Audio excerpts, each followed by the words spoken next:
മകൾ വീണ വിജയന് പിന്നാലെ മുഖ്യമന്ത്രി പിണറായി വിജയന്റെ മകൻ വിവേക് കിരണും ഇ ഡി കുരുക്കിൽ.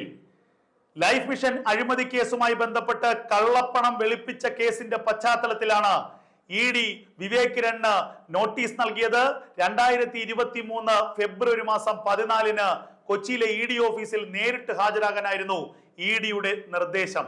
എന്നാൽ ഹാജരാവുകയോ നോട്ടീസിന് മറുപടി നൽകുകയോ വിവേക് കിരൺ ചെയ്തിട്ടില്ല എന്നുള്ള വിവരമാണ് പുറത്തു വരുന്നത്.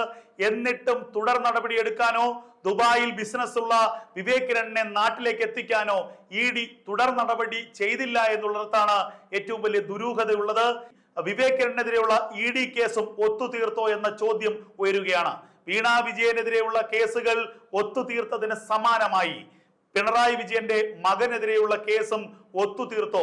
ഇതിനു വേണ്ടിയാണോ ഇടയ്ക്കിടെ ഡൽഹിയിലെത്തി പ്രധാനമന്ത്രി നരേന്ദ്രമോദിയെയും അമിത്ഷായെയും ഒക്കെ പിണറായി വിജയൻ കാണുന്നത് എന്ന ചോദ്യം ഉയരുകയാണ്. BJP പിണറായി ബാന്ധവം എന്ന് കേരളത്തിലെ കോൺഗ്രസ് ആരോപിക്കുന്നു.